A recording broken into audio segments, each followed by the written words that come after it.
సరే ఇప్పుడు కొన్ని వీడియోలు చూపెడతాం మీకు. ఆనాడు కేసీఆర్ ఏం మాట్లాడారు, పెట్టి కూర్చోబెట్టి బేసిన్లు లేవు, బేసేజాలు లేవు, బ్రహ్మాండంగా నీళ్ళు వాడుకోండి, మేము వాడుకుంటాం, మీరు వాడుకోండి, ఇరు రాష్ట్రాలకు సరిపోను ఇంకో 1000 టీఎంసీలు ఎక్కువ ఉన్నాయి, పిచ్చి కొట్లాటలు బంద్ చేయండి అని చెప్పినండి. అట్లనే అంతకుముందు ఫైనల్గా మొన్న ఈ కొత్త ముఖ్యమంత్రి గారు వైఎస్ జగన్మోహన్ రెడ్డి గారు అక్కడ ముఖ్యమంత్రి అయిన తర్వాత సుహృద్భావ వాతావరణం వాళ్ళు అడిగితే వెల్కమ్ అని చెప్పిన. వారు టాక్స్కి వచ్చినారు, చర్చలు జరిగినాయి. నేను నమ్ముతున్నా, నాకు భగవంతుని నమ్మేవాడిని, మంచి ఆలోచన చేస్తే ఫలవంతమవుతుంది అధ్యక్ష. నేను చెప్పినాను, పాత బేసిన్లు లేవు, బేసిజాలు లేవు. మేము నా డాక్టర్ రోజా గారు మంచి ఆతిథ్యం ఇచ్చారు. అన్నదాత సుఖీభవ. ఊరికే సుఖీభవ కాకుండా రాయలసీమ ప్రాంతానికి డెఫినెట్గా గోదావరి జలాలు రావాల్సిన అవసరం ఉంది. ఇప్పుడు ఇక్కడ ఆంధ్రప్రదేశ్ రాష్ట్రంలో క్రియాశీలకంగా రబస్ట్గా పనిచేసేటువంటి మంచి పట్టుదల ఉండేటువంటి యువ నాయకుడు జగన్మోహన్ రెడ్డి గారు ముఖ్యమంత్రి ఉన్నారు కాబట్టి తప్పకుండా అది సాధ్యమవుతుంది. ఒక ఎల్డర్ బ్రదర్గా జగన్మోహన్ రెడ్డి గారు రాయలసీమ ప్రజల బాధలు నాకు తెలుసు కాబట్టి 100% మా యొక్క ఆశీస్సులు, సంపూర్ణ సహకారం 100% ఉంటుంది. ఇప్పటికే నేను, ముఖ్యమంత్రి గారు, ఆంధ్రప్రదేశ్ మంత్రివర్గం చాలామంది వచ్చి చర్చలు కూడా జరిపాం. నీరు ఈరోజు మన కళ్ళ ముందు కనపడతాం. సుమారు 1000 టీఎంసీలు గోదావరి నుంచి పోయింది. ఆల్మోస్ట్ ఇప్పుడు 2 ప్రాజెక్టులు కూడా మనకు శ్రీశైలం సాగర్ ఫుల్ అయిపోయి సముద్రాన్ని నిలిపోయి పరిస్థితి. ఆ నీళ్ళు అట్లా వేస్ట్గా పోకుండా మన ప్రజలకు ఉపయోగపడాలని చెప్పి పాజిటివ్ నిర్ణయానికి వచ్చాం. ఇది గత 60-70 సంవత్సరాల తెలుగు వాళ్ళ చరిత్రలో ఒక కొత్త అధ్యాయం జగన్ గారు, నేను కలిసి లిఖించబోతా ఉన్నాం. ఇందులో కొందరికి అర్థం కాకపోవచ్చు, కొందరికి డైజెస్ట్ కాకపోవచ్చు, కొందరికి జీర్ణం కాకపోవచ్చు, కొందరికి అజీర్తి కావచ్చు. కానీ మేం చేయగలిగిందేం లేదు. కానీ ప్రజలు అందరూ కూడా దేశం మొత్తంలో అన్ని కార్నర్స్లో అందరు ప్రజలు బాగుండాలని కోరుకుంటాం. ఎస్, రాయలసీమకు పోయి రాయలసీమకు నీళ్లు రావాలని నేను చెప్పిన మాట వాస్తవం. ఈరోజు కూడా చెప్తా ఉన్నా. ఎవరు వద్దంటున్నారు రాయలసీమకు నీళ్లు? నేను చెప్పింది ఏంది, అక్కడ కృష్ణా నదిలో నీళ్లు లేవు, గోదావరిలో ఉన్నాయి. మేము తెచ్చుకున్నాం, గోదావరి నుంచి తెచ్చుకుంటున్నాము, మీరు కూడా అక్కడి నుంచి తెచ్చుకోండి, మీకు మేము సహకరిస్తామని చెప్పినాం. బేసిన్లు, బేసిజాలు అడ్డం పెట్టాము, మీకు సహకరిస్తాము. రాయలసీమ కరువు ప్రాంతము, వాళ్ళకి నీళ్లు రావాలి తప్పకుండా, అది న్యాయం, మీరు తెచ్చుకోండి, మేము అవుట్లెట్ సపోర్ట్ చేస్తామని చెప్పినాం. ఎందుకంటే అంటే ఇప్పుడు ఈ నేపథ్యంలో చంద్రశేఖరరావు గారు కానీ టీఆర్ఎస్ నాయకులు ఇప్పుడు కాంగ్రెస్ అధికారంలోకి వచ్చింది, చంద్రబాబు నాయుడు గారికి ధైర్యం వచ్చింది. గోదావరిలో ఉన్న నీళ్లను బంకచర్ల అంటే దాదాపుగా కృష్ణా బేసిన్ పైన పెన్నా బేసిన్, రాయలసీమల అవతల ప్రకాశం, నెల్లూరు అక్కడి వరకు తీసుకెళ్తున్నాడు. ఇది కాంగ్రెస్ పార్టీ, ఈ ప్రభుత్వం ఇచ్చిన అలుసు. ఇది స్థూలంగా వాళ్ళు చేస్తున్న ఆరోపణ. ఈ నేపథ్యంలో మిమ్మల్ని అందరినీ, మనందరం ఇక్కడ కూర్చొని జరిగిన నేపథ్యాన్ని వివరించుకుంటూ ఏ విధంగా వాళ్ళు అబద్ధాలు చెప్తున్నారు, ఈ అబద్ధాలతోని 2023లో అధికారం కోల్పోయినారు, 2024లో డిపాజిట్లు కోల్పోయినారు, 2025 ఎమ్మెల్సీ ఎన్నికలలో అభ్యర్థులు దొరకలేదు. ఇది ఆ పార్టీ రాజకీయ పరిస్థితి. ఒకరోజు అధికారం పోయింది, రెండోసారి డిపాజిట్లు పోయినాయి, మూడోసారి అభ్యర్థులు దొరకలేదు. ఇప్పుడు ఆ పార్టీ నందుల పునరుజ్జీవనం కాదు, రిజర్వేషన్ ఆఫ్ రివర్స్ కాదు, రిజర్వేషన్ ఆఫ్ టిఆర్ఎస్ పార్టీ కోసం ఈరోజు తాపత్రయపడుతున్నారు. ఇది నర్దుల పునరుజ్జీవనం కోసం చేస్తున్న ప్రయత్నం కాదు. ఆ పార్టీని పునరుజ్జీవింపజేసుకోవడానికి నీళ్ల సెంటిమెంట్ను వాడుకోవాలి. ఈ నీళ్ల సెంటిమెంటే తిరిగి మళ్ళీ పార్టీని బతికిస్తుంది. దానికి భూతంగా ఆ పక్క రాష్ట్రంలోనే ముఖ్యమంత్రిని, ఈ రాష్ట్రంలో ఉన్న ప్రభుత్వాన్ని ఒక భూతంగా చిత్రీకరించాలని కుట్రలు ఈరోజు క్షుద్ర పూజలు చేసినట్టుగా ఆయన ఫామ్ హౌస్లో కూర్చొని ఒక ఆలోచన చేస్తున్నాడు. ఈ క్షుద్ర పూజలు చేసే ఫామ్ హౌస్ నాయకుడికి ఈరోజు ఇదొక్కటే జీవనాధారం అని ఆలోచన చేసి మనల్ని బదనాం చేయాలనుకుంటుండు. అందుకోసం వాస్తవాలను వివరించడమే కాకుండా ఇంతకుముందు ఉత్తమ్ కుమార్ రెడ్డి గారు చాలా వరకు మా ఆఫీసర్లు అంతా చెప్పారు, ఈ గోదావరి రివర్ మేనేజ్మెంట్, గోదావరి వరద జలాలు పోలవరం తర్వాత సముద్రంలో కలిసే నీళ్లు వరద జలాలు అనేది ఒక లెక్క తేల్చిండ్రు. వారే 2016 ఉమాభారతి గారి నేతృత్వంలో జరిగిన మీటింగ్లో స్పష్టంగా చంద్రశేఖరరావు గారే ఏ విధంగా ఆ రోజు సెప్టెంబర్ 21, 2016 ఈ అపెక్స్ కౌన్సిల్ మీటింగ్ జరిగింది. ఉమాభారతి గారి అధ్యక్షతనే చంద్రబాబు నాయుడు గారు మన చంద్రశేఖరరావు గారు కలిసినప్పుడు వారే స్పష్టంగా చంద్రశేఖరరావు గారి ప్రపోజల్ మూవ్ చేసిండు, చంద్రబాబు నాయుడు మూవ్ చేయలే. చంద్రబాబు నాయుడు మూవ్ చేసిండు, తెలంగాణకు అన్యాయం చేస్తుండు, ఇంత అన్యాయం ఉంటుందని మనం అనడానికి కూడా లేదు. స్పష్టంగా ఈ 8 పేజీల మీటింగ్ మినిట్స్ ఇది ఇక్కడ ఉన్న కాగితం తర్వాత సీఎంఓ నుంచి మీకు అందరికి ఇస్తారు. 8 పేజీలలో ఏం జరిగింది, ఏం చర్చ, దాంట్లో 6వ పేజీలో సెకండ్ పారాగ్రాఫ్లో స్పష్టంగా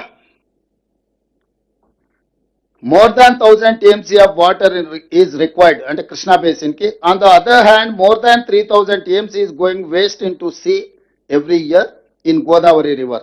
Hence, he emphasized that as water is available, it has to be decided how best it can be utilized properly. He stressed the need for developing understanding between the two states by sitting together and amicably settling the issue. అసలు 968 టీఎంసీలు మనకు, 518 టీఎంసీలు ఆంధ్రప్రదేశ్కు కేటాయింపుల ప్రకారము ప్రాజెక్టులు కట్టుకొని ఇవి వినియోగించుకున్న తర్వాత మిగులు జలాలు ఎన్నున్నాయి, వరద జలాలు ఎన్నున్నాయని అప్పుడు లెక్క తెలుస్తుంది. పైనున్న ప్రాజెక్టులు మనం 700-800 టీఎంసీలకు కూడా ప్రాజెక్టులు కట్టుకోలే. మనకు సమ్మక్క సార్లకు నీటి కేటాయింపులు రాలే, సీతారామకు నీటి కేటాయింపులు రాలే. నువ్వు తుమ్మిడేటి దగ్గర ప్రారంభిస్తాన్న ప్రాజెక్టు ఇంకా లెక్కలలో అట్లనే ఉంది. ఈరోజు శ్రీరామ్ సాగరు కట్టిన దానికి మొత్తం స్టిల్తో నిండిపోయి దాదాపుగా 40-50 టీఎంసీలు దాని రిజర్వాయర్స్ కెపాసిటీసే తగ్గిపోయినాయి. మరి గోదావరి బేసిన్ మీద 968 టీఎంసీల నికర జలాలు కేటాయింపున తెలంగాణ రాష్ట్రం ఆ 968 టీఎంసీల ప్రాజెక్టులు కట్టుకొని వినియోగించుకున్న తర్వాత వాటి వాడకం అయిపోయిన తర్వాత ఆ తర్వాత ఆంధ్రప్రదేశ్ కూడా 518 కట్టుకుంటే ఇంకా మిగులు జలాలు, ఆ పైన వచ్చేటి వరద జలాలు. మరి చంద్రశేఖరరావు గారికి ఏ దేవుడు చెప్పిండో 3000 టీఎంసీలు ప్రతి సంవత్సరం వరద జలాలు సముద్రంలో కలుస్తున్నాయని లేని ఏగు పెట్టి రాచపుండును పెట్టిందే చంద్రశేఖరరావు. ఈ రాచపుండు బేసిస్ మీద ఈ బేసిన్లో చంద్రబాబు నాయుడు గారు 2016లోనే GOR నెంబర్ 262 క్లియర్గా ఆయన ఏమి ఇచ్చిండు, వ్యాప్కోస్కి సర్వే కోసము preparation of detailed project report providing water supply for drinking, industrial and irrigation needs of Rayalaseema, Prakasam and Nellore district by diverting flood waters from Godavari river to Penna river. 2016 నాడే చంద్రశేఖరరావు గారు ఏ రోజైతే ఉమాభారతి గారి దగ్గరికి వెళ్ళి 3000 టీఎంసీలు ఉన్నాయని ఈ రాచపుండును మనకు అంటించిండో తెలంగాణకు, అప్పుడే చంద్రబాబు నాయుడు గారు వ్యూహాత్మకంగా దీని సర్వే కోసం ఇమ్మీడియట్గా 5 కోట్ల రూపాయల సర్వే కోసం ఇచ్చి వ్యాప్కోస్కి ఆ రోజు జీవో ఇచ్చి చేసిండు. దాని తర్వాత ఇన్ కంటిన్యూషన్ ఆఫ్ దట్ ఇంకా అవతల నుంచి కూడా తీసుకెళ్లడానికి మళ్ళీ GOR నెంబర్ 230 29/3/2018 ఇంకొక జీవో ఇచ్చింది దీని కొనసాగింపుగా. ఈ రెండింటి నేపథ్యంలో ఫేజ్ 1 కింద దాదాపుగా 200 పేజీల రిపోర్టు వ్యాప్కోస్ వాళ్ళు ఆంధ్రప్రదేశ్కి 2018లోనే సబ్మిట్ చేశారు. దాంట్లో 4 రకాల ప్రతిపాదనలు, పెన్నాకు గోదావరి జలధార 4 ఆప్షన్స్ ఇచ్చారు. ఆప్షన్ 1, ఆప్షన్ 2, ఆప్షన్ 3, ఆప్షన్ 4 4 రకాల ఆప్షన్స్ ఉన్నాయి. ఇందులో option 4 is the best option. దీని ప్రకారం 400 టీఎంసీలు తీసుకొచ్చి ఈ రోజు మనం 200 టీఎంసీ గురించి మాట్లాడుతున్నాం. యాక్చువల్గా this project is design for 400 TMC, not for 200.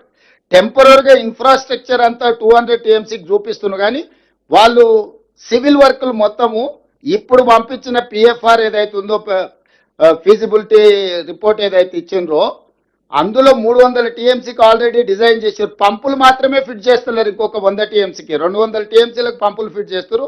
300 టీఎంసీకి మొత్తం ప్రాజెక్టులు కడుతున్నారు. కెనాల్స్ కానీ పంపులు ఫిట్ చేసుకోవడానికి అవసరమైన కాంక్రీట్ స్ట్రక్చర్స్ ఇవన్నీ. సో 400 టీఎంసీని ఏ విధంగా అప్ టు ప్రకాశం నెల్లూరుకి తీసుకెళ్లాలనో 2016 నాడే చంద్రశేఖరరావు గారు చెప్పుడు చంద్రబాబు నాయుడు గారు ఇదే అదనుగా తీసుకొని పన్నులు మొదలుపెట్టుడు.